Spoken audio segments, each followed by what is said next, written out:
Hello, future officers. I hope you're perfect there and doing daily study. So, अभी recently IBPS ने अपना new calendar release किया है। अब ये जो न्यू कैलेंडर आया है आईबीपीएस पीओ का, इसमें कुछ चेंजेस है जो कि अभी नज़र आए हैं। कुछ न्यू चेंजेस, जैसे कि अगर हम यहाँ पर ध्यान से देखें, सो आरआरबी पीओ का एंड क्लरिकल का जो एग्ज़ाम था वो हमेशा हर साल अमूमन पहले ही होता था, बट अब इसको आईबीपीएस पीओ के बाद कंडक्ट किया जा रहा है। अब यहाँ पर ये एक ट्विस्ट है जिस पे फोकस करने की आवश्यकता है। अब क्या आपकी स्ट्रेटेजी होनी चाहिए? जून मिड का टाइम आपके पास है अप्रोक्सीमेटली, या अगर आप जुलाई से भी अपनी प्रिपरेशन शुरू करते हैं तो कैसे आप प्री क्वालिफाई कर सकते हैं और कैसे मेंस क्वालिफाई करना है, उस पर हम बात करेंगे।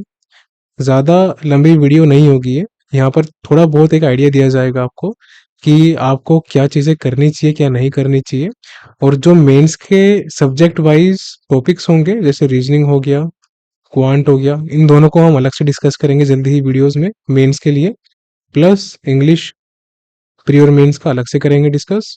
और डिस्क्रिप्टिव सेक्शन ये काफ़ी इंपॉर्टेंट है मार्क्स फेच करने के लिए, ये भी हम डिस्कस करेंगे। और जो जी है वो तो आप राइट अप्रोच के जितने भी लेक्चर्स वगैरह अभी आने वाले हैं प्लस नोट्स पीडीएफ उससे कर लेना, मोर देन सफिशियंट है to score among the toppers. अब यहाँ पर कुछ चीज़ें देख लेते हैं पहले। तो ये जो आप देख रहे हो इसको कहते हैं आईबीपीएस पीओ। आईबीपीएस पीओ यानी कि इसके अंतर्गत 11 बैंक्स आते हैं, पीएसयूज। और यहाँ पर ये जो बैंक्स है इनके लिए एग्जाम कंडक्ट होता है। इसका जो प्री एग्जाम का डेट है वो 17 अगस्त हम मान के चलते हैं, तो इसको हम यहाँ पर लिख लेते हैं। तो 17 अगस्त जो है वो पीओ के लिए कौन सा है, प्री का है। और बाद में 12 अक्टूबर, कितना, 12 अक्टूबर ये मेंस की डेट है। अब ये फिक्स है किसकी, आईबीपीएस पीओ की। एंड उसके बाद जो आईबीपीएस क्लरिकल है वो आप यहाँ पर देख सकते हैं, कस्टमर सर्विस एसोसिएट्स जिसको हम क्लर्क बोलते हैं, इसकी जो डेट है वो 4 अक्टूबर है। यानी कि जब आईबीपीएस पीओ का मेंस होने वाला होगा उससे एक हफ्ते पहले आपका क्लर्क का प्रीलिम्स होगा, ये प्री है। और मेंस 29 नवंबर को होगा। अब ये तो चलो आईबीपीएस पीओ और क्लर्क की बात है। अब बात करते हैं ऑफिसर स्केल 1 जो कि आरआरबी होता है, रीजनल रूरल बैंक, ग्रामीण बैंक जिसको हम बोलते हैं। तो ग्रामीण बैंक का जो एग्जाम इस बार होने वाला है और काफी ज्यादा मजा भी आएगा इस एग्जाम में आगे जाके। तो ये 22 नवंबर का प्री एग्जाम का डेट दिया गया है, काफी इंपॉर्टेंट है, इसको भूलिएगा मत, स्क्रीनशॉट ले लीजिए इसका। 22 नवंबर प्री का डेट है किसका, आरआरबी पीओ का। और साथ में 28 दिसंबर यानी कि इस साल के लास्ट में आते आते इसका मेंस होगा। आपके पास बहुत गोल्डन टाइम है, और मुझे लगता है कि अगर अभी भी आपने एग्जाम क्वालिफाई नहीं किया तो फिर आप अपना टाइम खराब कर रहे हो, इतनी ज्यादा अच्छी अपॉर्चुनिटी आपके सामने गिवन है। अब आरआरबी क्लरिकल का जो एग्जाम होता है, ऑफिस असिस्टेंट को हम क्लर्क बोलते हैं, इसका जो प्री होगा वो 6 दिसंबर को होगा। अब यहाँ पर देख सकते हैं 6 दिसंबर, तीन चार डेट्स गिवन है लेकिन हम जो पहले की डेट है वो मान के चलेंगे। और मेंस इसका अगले साल 1 फेब को होगा। यानी कि अभी अगर आप स्टडी करना शुरू करेंगे जून से लेकर, देन फेब तक आपका स्केड्यूल बिजी रहेगा। हो सकता है मार्च में आपका एसबीआई पीओ के इंटरव्यूज भी हो। और रही बात आईबीपीएस पीओ के इंटरव्यू की, तो ये मुझे लगता है आपके फेब लास्ट तक अगेन शुरू होंगे और खत्म भी जल्दी हो जाएंगे मार्च स्टार्टिंग तक। और एसबीआई पीओ के भी इंटरव्यूज जो आपके होंगे वो अगेन मार्च अप्रैल तक होंगे। आरआरबी पीओ के इंटरव्यू क्योंकि मेंस 28 दिसंबर को हो रहा है, तो ये लगभग देखा जाए तो जनवरी लास्ट तक या फिर फेब मिड तक कंडक्ट हो जाएंगे इंटरव्यूज। तो ये तो पूरे एग्जाम्स की डेट थी। अब यहाँ पर चीज क्या है जिसपे हमको फोकस करना है, देखिए 17 अगस्त कौन सा है, आईबीपीएस पीओ का प्री है, आईबीपीएस पीओ का प्री है। और साथ ही साथ में यहाँ पर एक डेट थी 22 नवंबर। सो 22 नवंबर को आरआरबी पीओ का प्री है। अभी क्योंकि स्ट्रेटेजी हमारी जो चल रही थी उसमें हम फोकस आरआरबी पीओ पे कर रहे थे और प्री पे, लेकिन अब हमको इसमें चेंजेस करने पड़ेंगे। और वो चेंजेस काफी इंपॉर्टेंट होने वाले हैं जिससे हमारे दोनों एग्जाम क्वालिफाई हो, साथ ही साथ एसबीआई पीओ वगैरह भी एग्जाम क्वालिफाई हो सके हमारा। तो ये तो हम प्री की बात कर रहे थे। अगर मेंस की देखें तो 12 अक्टूबर का मेंस एग्जामिनेशन है और 28 दिसंबर का आरआरबी पीओ है। तो 12 अक्टूबर यहाँ लिख लेते हैं मेंस है इसका, IBPS PO का, और 28 दिसंबर यहाँ पर मेंस है किसका, RRB PO का। बाकी क्लरिकल की डेट्स आप खुद लिख लेना। अब यहाँ ये जो चेंज है आप ध्यान से देखिए, अभी चल रहा है जून मिड चल रहा है अभी, ठीक है, ये भी जल्दी खत्म हो जाएगा कुछ 10-12 दिनों बाद। उसके बाद शुरू होगा जुलाई, then August, September, October, November and दिसंबर। तो ये जो नवंबर दिसंबर का टाइम है, इसमें क्या होगा, RRB PO का एग्जाम होगा आपका, और साथ ही साथ यहाँ पर IBPS क्लर्क का एग्जाम भी होगा। देखो अक्टूबर से नवंबर में, तो यहाँ पर अक्टूबर से नवंबर में आपका IBPS क्लर्क का एग्जाम होगा। और ये जो टाइम है कौन सा, अगस्त और अक्टूबर का, ये वाला अगस्त का और अक्टूबर का, इसमें कौन सा होगा आपका, IBPS PO का होगा, IBPS PO। और इसके अलावा दिसंबर और फेब, ये तो आप अलग से लिख लेना, कोई दिक्कत नहीं, क्लेरिकल RRB का। अब यहाँ पर अगर देखा जाए तो आपके पास अप्रोक्सीमेटली 2 मंथ्स का टाइम है। तो ये जो आज स्ट्रेटजी हम आपसे शेयर करने वाले हैं, ये 2 महीने की नहीं रहेगी। ये स्ट्रेटजी आप मॉडिफाई कर सकते हो अपने अकॉर्डिंग, जो भी आपका लेवल है। तो यहाँ पर हम बात करेंगे सिर्फ 30 डेज की, कि अगले 30 डेज की स्ट्रेटेजी क्या होनी चाहिए। बेशक से आज से शुरू करो आप, या 10 दिन बाद से शुरू करो, जब से आप इस वीडियो को देख रहे हो वो मैटर नहीं करता। अब जो मैं यहाँ पर बताने वाला हूँ वो आपको स्पेसिफिकली फॉलो करना आना चाहिए। तो जुलाई से अगस्त का जो टाइम है, यहाँ तक मिड तक, इतना करने के बाद आपका IBPS PO का प्री कंडक्ट हो जाएगा। और जैसे ही आपका IBPS PO का प्री कंडक्ट होगा, आपके पास सिर्फ और मेंस के लिए अगेन 2 मंथ्स, इवन ये भी ज्यादा ही होगे, लगभग 7 वीक का टाइम मिलेगा आपको। तो आप ये तो नहीं कह सकते कि अगर आप अभी से करंट अफेयर्स करना शुरू ना करें और बाद में करें प्री के बाद, तो क्या हम कवर कर सकते हैं, नहीं कर सकते, आप बिगिन हो। तो आपकी स्ट्रेटेजी क्या होनी चाहिए, सबसे पहले हम स्केड्यूल लेके चलते हैं जो कि स्टैंडर्ड है 8 आवर्स का। बाकी अगर आप ज़्यादा स्टडी करते हैं तो अपने अकॉर्डिंग आप टाइम डिस्ट्रीब्यूशन कर सकते हो और टाइम अलॉट भी कर सकते हो। तो एक स्टूडेंट को 8 घंटे क्या करना चाहिए अगले 30 डेज, और इस 30 डेज के बाद की स्ट्रेटेजी होनी चाहिए वो भी आपको मैं बताऊंगा। तो अभी देखो 8 घंटे का स्केड्यूल है अगर, तो क्या क्या चीज़ें फॉलो करनी है अगले 30 दिनों तक।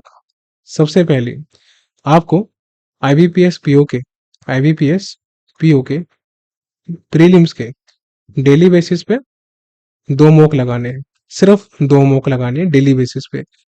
कौन से ब्रांड के आपको लगाने हैं, तो मेरी प्रेफरेंस रहेगी स्मार्ट कीड़ा, ओलिव बोर्ड और practice mock for IBPS PO। मैं अगेन रिपीट कर रहा हूँ, ओलिव बोर्ड, स्मार्ट कीड़ा and practice mock for IBPS PO pre.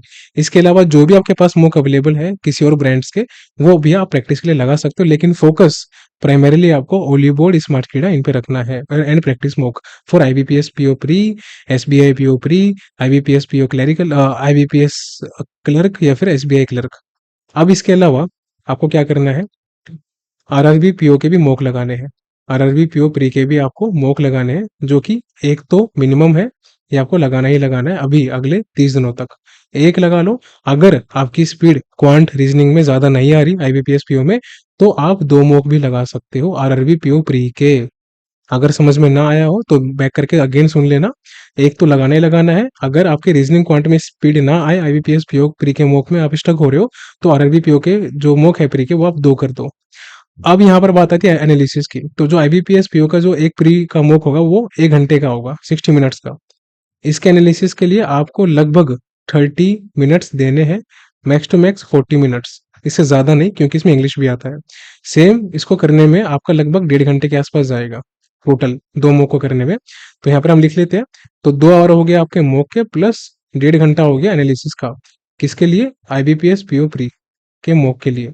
अब ये उन बच्चों के लिए है जिनके परसेंटाइल, अब यहाँ पर एक कंडीशन है, कंडीशन सुनिए, नोट है बेसिकली। ये जो मैंने ऊपर का स्ट्रेटेजी बताया, ये उन बच्चों के लिए है जिनकी प्री में स्पीड जो है या तो वो लो है या स्लो है, कुछ भी बोल सकते हो, या फिर वो बच्चे जिनका परसेंटाइल काफी ज्यादा फ्लक्चुएट होता है, कभी 60, कभी 30, कभी अगेन 70, कभी 30, कभी 20। तो फ्लक्चुएशन अगर आपके परसेंटाइल में, परसेंटाइल फ्लक्चुएट, तो भी आपको ये सेम फॉलो करना है। या फिर अगर आपका परसेंटाइल फ्लक्चुएट नहीं होता, लेकिन आपका परसेंटाइल का ग्राफ एक ही रहता है लगभग आसपास ही, लेकिन वो लो रहता है, जैसे कि एग्जाम्पल के तौर पे 30 परसेंटाइल, 40 परसेंटाइल, ठीक है, 50 परसेंटाइल, 60 परसेंटाइल, एटसेट्रा, कोई भी आप लेके चल सकते हो। तो बस ये आपको ध्यान रखना है। अब इसके अलावा जिन बच्चों को बहुत ज़्यादा प्रॉब्लम फोकस करने में आती है एग्जाम में, रियल एग्जाम में, यानी कि उनके मॉक में परसेंटाइल अच्छे आते हैं 80 70 90 के आसपास, 90+, लेकिन एग्जाम में वो पैनिक कर जाते हैं। तो जो बच्चे एग्जाम में पैनिक कर जाते हैं प्री के, और 3 4 साल से, 5 साल से, 8 साल से प्री में प्री दिए जा रहे हैं लेकिन प्री क्वालिफाई नहीं हो रहा, तो उनके लिए भी सेम अप्लाई होती है। तो ये आपको फॉलो करना है। ये दोनों चीज़ें, आईबीपीएस पीओ का प्री का मॉक, आरआरबी पीओ प्री का मॉक, ये आपको दोनों अप्लाई करना है। अब यहाँ पर जो आरआरबी पीओ का मॉक है प्री का, उसके लिए आपको मात्र 30 मिनट्स देनी है मैक्स टू मैक्स। यानी कि एक जो मॉक होता है वो कितने, एक मॉक 45 मिनट का हो गया, तो अगर आप 2 मॉक लगाते हो तो 1.5 घंटे का आपका मॉक हो गया, प्लस 1 घंटे का आपका एनालिसिस हो गया। किसका? आरआरबी पीओ का। एनालिसिस कैसे करना है आरआरबी पीओ का वो मैं बताऊंगा वीडियो में। आईबीपीएस पीओ और एसबीआई पीओ का एनालिसिस कैसे होता है वो भी मैं आपको बताऊंगा वीडियो में, बस आपको वीडियोस देखनी है। तो ये टोटल जो टाइम डिस्ट्रीब्यूशन है यहाँ पर, वो 3 4 5 6 6 आवर का यहाँ पर टाइम डिस्ट्रीब्यूशन आपका हो चुका है। अब यहाँ पर 6 आवर देने के बाद मैं आपको यकीन दिलाता हूँ कि विद इन 3 to 4 वीक्स आपकी स्पीड में बहुत ज़्यादा इजाफा होगा। और अगर आप इसको कंटिन्यू लेके चलते हैं और 2 3 हफ्ते उसके बाद, तो आपकी स्पीड काफ़ी अच्छे लेवल की हो जाएगी और आपके मार्क्स भी कांस्टेंट आने शुरू हो जाएंगे टॉपर्स में। लेकिन करना पड़ेगा जो मैंने बताया, गैप नहीं देना, except once in a week आप गैप दे सकते हैं। अब एक नोट है, जो बच्चे जिनका परसेंटाइल ऑलरेडी टॉपर्स में आ रहा है, यानी कि 80 तो आराम से आता ही आता है, और 90 95 ये सब उनका परसेंटाइल आ रहा है प्री में, और उनको कोई दिक्कत ऐसा नहीं होती प्री क्वालिफाई करने में, तो आप यहाँ पर एक मॉक डेली का लगाओगे आईबीपीएस पीओ प्री का, तब भी सफिशियंट है, आपको एक्स्ट्रा टाइम नहीं देना। ठीक है। अब यहाँ पर हो सकता है कि आपको लगे कि सर आप इतने बायस कैसे हो सकते हो। देखो, बायस वाली तो बात ही नहीं है, बात है लेवल की। आप भी उस लेवल पे आ जाओ कि आपके परसेंटाइल 90 90+ आ रहे हैं, तो फिर आप भी एक मॉक डेली का लगा लेना, सफिशियंट रहेगा। लेकिन क्योंकि आपका प्री क्वालिफाई नहीं हो रहा, तो मेंस तो आप कैसे ही दोगे, तो उस लेवल पे आपको आना पड़ेगा। जब आप इस लेवल पे आ जाओगे, फिर आप बेशक से प्री के मॉक इतने मत लगाना, आप डेली का एक मॉक लगाओगे, that will be sufficient for you, right. तो ये ध्यान रखिएगा। अब इसके अलावा कितना टाइम डिस्ट्रीब्यूट करना है, अब देखिए ध्यान से सुनिएगा। इतना टाइम तो हो गया, तो ये 6 घंटे उन बच्चों के लिए है जिनका परसेंटाइल कम आ रहा है। मैंने बताया था 30 40 ये सब चीजें अगर आपके साथ हो रही है, तो आपको ये जो 6 घंटे वो डिवोट करने ही करने हैं एनी हाउ। अगर आपका परसेंटाइल ऑलरेडी काफी टॉपर्स में आता है ऑलरेडी, या आपके कोई भी प्री क्वालिफाई होने से नहीं रुकते, तो आप एक मॉक लगाओ, उसका एनालिसिस 1.5 घंटे में आपका काम फिनिश हो जाएगा। अब यहाँ पर हम बात कर लेते हैं इन दोनों बच्चों की। स्टूडेंट ए जो कि टॉपर है, जो कि डेली का सिर्फ एक मॉक लगाएगा, जिसकी परसेंटाइल 90+ परसेंटाइल इनकी मॉक में आती है, इनके कोई भी प्री क्वालिफाई नहीं होते। अब यहाँ पर एक स्टूडेंट बी है जिसके प्री क्वालिफाई होने में इशू आता है, उनकी स्पीड नहीं है, प्री क्वालिफाई इशू। अब दोनों की बात यहाँ पर हम करते हैं। तो देखिए, अब ये तो 1 घंटा एक मॉक लगा के और आधा घंटा उसका एनालिसिस करके काम फिनिश कर देंगे, यानी कि इनका काम 1.5 से 2 घंटे में फिनिश हो जाएगा। अगर 2 मॉक भी लगाएंगे तो भी इनका काम 3 घंटे में मॉक का फिनिश हो जाएगा आराम से। ठीक है। उसके बाद जो बाकी का टाइम है, ये अलॉट कर सकते हैं, डिवोट कर सकते हैं इंग्लिश सेक्शन के को स्ट्रॉन्ग करने के लिए, जिसमें ये प्री या फिर मेंस का सेक्शनल मॉक लगा सकते हैं। प्री या मेंस का सेक्शनल मॉक लगा सकते हो आप, कोई कोई भी एग्जाम का, जिसमें आपको लगभग आधा घंटा लगेगा, प्लस आधा घंटा उसका एनालिसिस के लिए लगेगा, लगभग 1 घंटे मान के चलते हैं, 1 आवर। उसके बाद आपको करंट अफेयर्स को टाइम देना है, जो कि 2 से ढाई घंटे रहेगा आपका, क्योंकि आपका लेवल बन चुका है ऑलरेडी प्री का, आप प्री क्वालिफाई कर सकते हो। तो 2 ढाई या फिर 3 घंटे आप करंट अफेयर्स के लिए दे सकते हैं डेली बेसिस पे। बाकी जो टाइम आपको बचेगा या फिर मिलेगा, 1 घंटे या फिर 2 घंटे, वो आप मेंस की प्रैक्टिस में लगा सकते हो, रीजनिंग और क्वांट के अंदर। इतना करना है। क्या डिस्क्रिप्टिव अभी से आपको तैयार करना है? तो बिल्कुल नहीं, अभी से तैयार नहीं करना। पहले आप कम से कम जून मिड तक ये प्रैक्टिस कीजिए। अगर फिर भी आप तैयार करना चाहते हो डिस्क्रिप्टिव, और अगर आप टॉपर में हो, तो सिर्फ वही बच्चे जो टॉपर में है उनके लिए एक टिप बता रहा हूं मैं।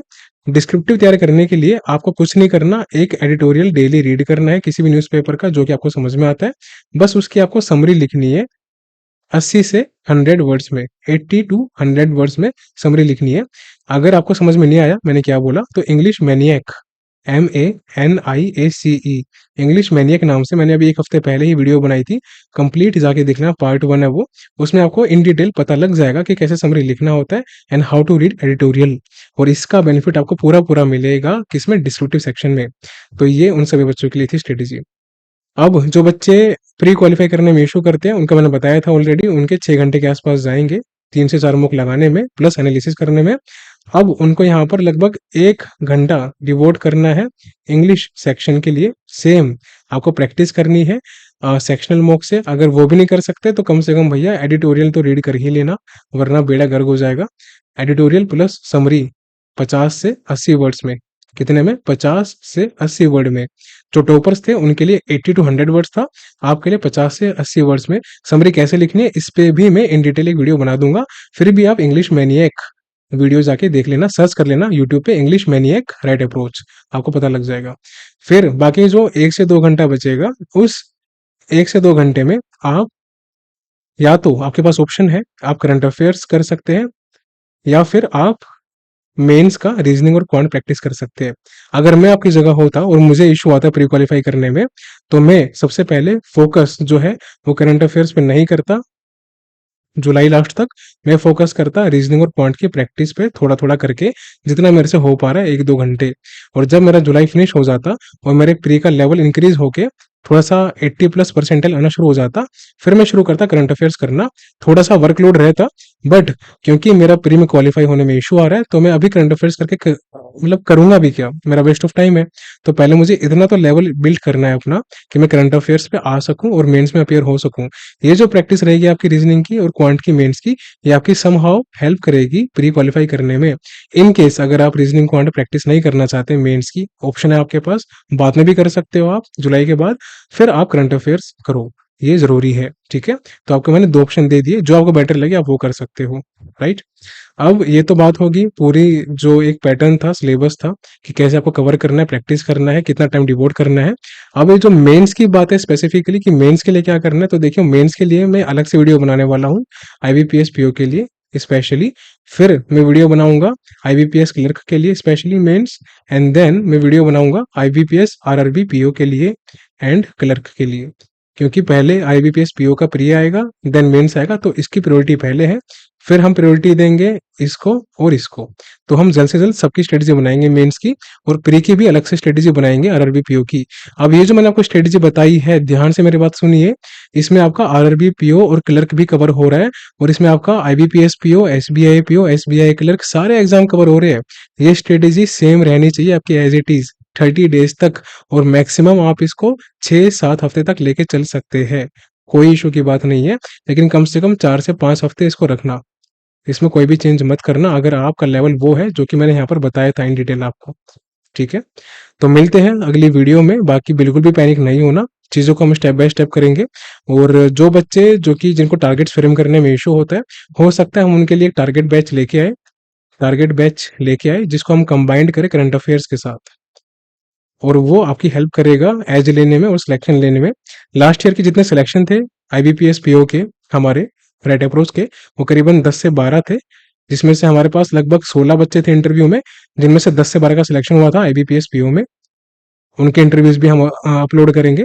और आरआरबी पीओ में भी हमारे पास करीबन 11 से 13 बच्चे थे सिलेक्टेड, उनके भी हम इंटरव्यूज लेंगे सबके, एक का तो हम अपलोड कर ही चुके हैं। और इनके जो सिलेक्शन हुए हैं वो उसी चीज़ों से हुए हैं जो उन्होंने मानी बातें, चाहे वो इंटरव्यू की बातें हो या वो प्री और मेंस के टारगेट्स हो। तो आपको डिसिप्लिन होना पड़ेगा, फिनिश करने पड़ेंगे टारगेट्स, तब जाके आपका सिलेक्शन होने में आसानी होगी, और आपका सिलेक्शन होने से कोई रोक नहीं सकता। तो फ्यूचर ऑफिसर्स, अगली वीडियो में हम बात करेंगे अपने अगले सेगमेंट के बारे में, which is all about mains examination. और कुछ और बातें हम करेंगे प्री से रिलेटेड, जिसमें हम जानेंगे कि कैसे अपने मॉक्स के स्कोर को इंक्रीज करना होता है, कैसे मॉक को अटेम्प्ट करना है, और इन बिटवीन अगर मुझे कुछ नीड लगी स्ट्रेटेजी चेंज करने की तो वो भी हम करेंगे जरूर, उस पर हम बात करेंगे। तो मिलेंगे अगली वीडियो में, अभी के लिए bye bye, take care and see you soon.